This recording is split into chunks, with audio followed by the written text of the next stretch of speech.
Hi guys, I'm Scratch and today we're going to be speculating on the story of Satisfactory. I'm going to go over not just what I think the storyline will be, but also how it will be delivered to us and what I think will happen at the end of the game. But you'll have to stay tuned to the end for that one. First, I'd like to set out some parameters.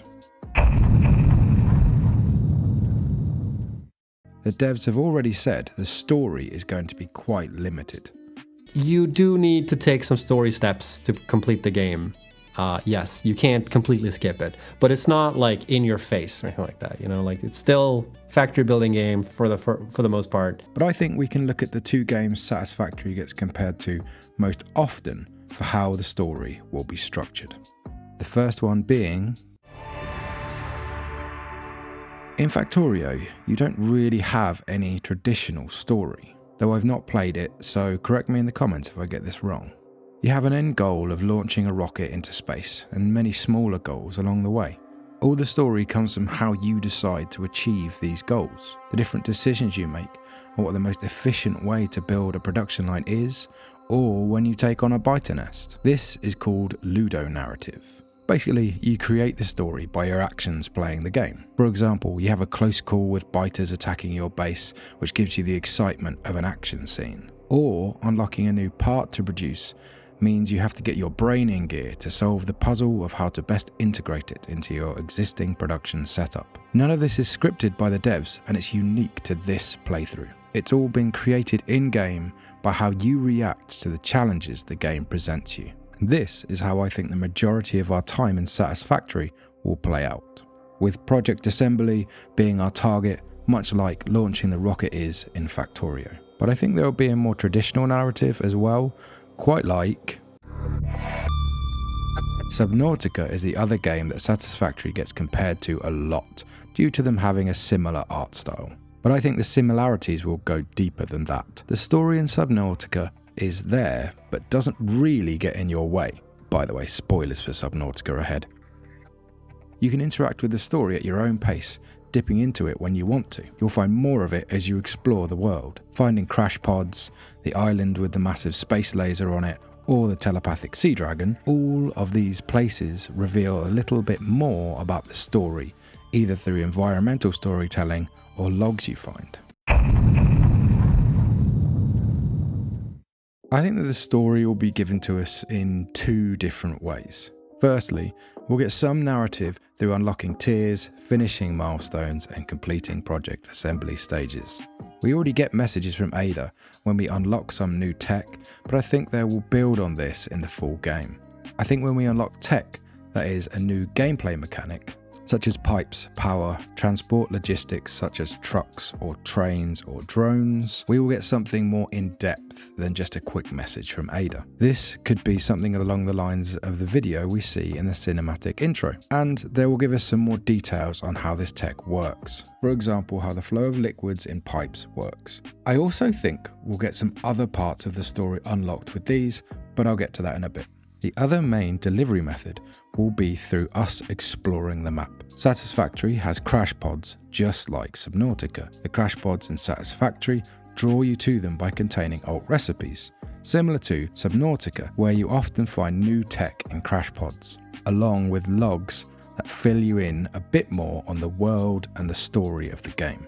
So I think Satisfactory will do a similar thing. We'll visit crash pods and get audio or written logs, filling us in a bit more on what's going on with Fixit and the planet we're on. I think that we will explore to find major story locations around the map as well. This blocked off cave entrance could be a prime candidate for one of those. I think the devs will draw us to these locations with either information we get from crash pods, messages from other sources, or simply just the placement of resource nodes, special items like Mercer spheres and Samus loops, or Samor. If you've made it this far, thanks. Now I get to do the cool thing that I've seen so many YouTubers do. Only this percentage of people that watch my videos are subbed to my channel, and I have a modest goal of hitting 500 subs before 1.0 comes out on September 10th.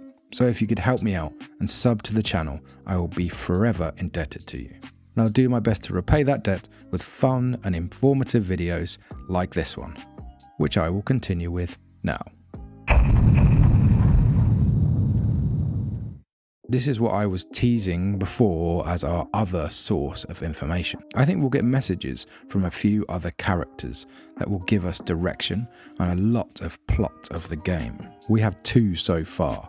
Well, 3 if you include us, but I'll get to that. Both seen in a dev video showing off some concept art. Firstly, Katarina Parks, described as powerful and intimidating. I can see her being the CEO of Fixit, or at least a very high up member of the company. The messages we get from her will give us a flavour of how Fixit works, its goals and structure, as well as conveying the gravity of our mission. She will present a glowing picture of Fixit as a trailblazer, making the universe better. To the public, she's like Steve Jobs or Bill Gates.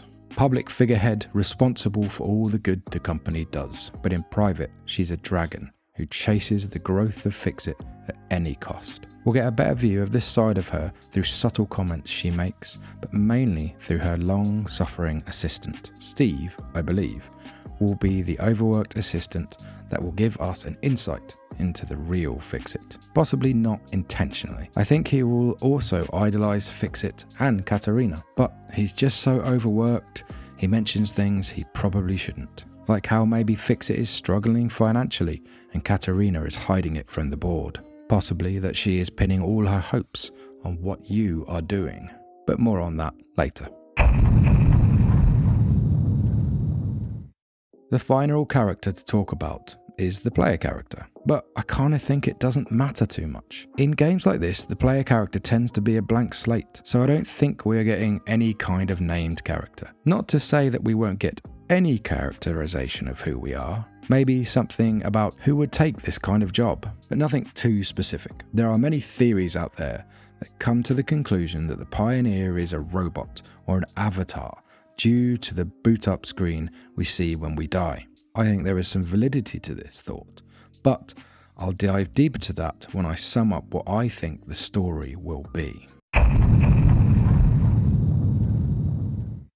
Quickly, just to sum up everything before I dive into my prediction for the story of 1.0, we have 2 story threads. First one will be given to us through completing milestones and could be delivered something like the video in the intro. They will teach us game mechanics, but also give us a flavour of Fixit and the world it inhabits. Think of this as the lore of the game. The second string will be the main narrative, which we'll get through audio and text logs that we find at crash sites, messages we get from Katarina and Steve, and environmental storytelling. These will give us more direct instruction on how to progress. Maybe some gentle nudges. For example, Steve may tell you to look into getting a train logistics network set up and running, or Katarina might encourage you to test out Fixit's latest hover tech and try out the hover pack. You could also find coordinates for different locations in the logs at the crash sites with vague hints of what's happening. This will form the main narrative of the game.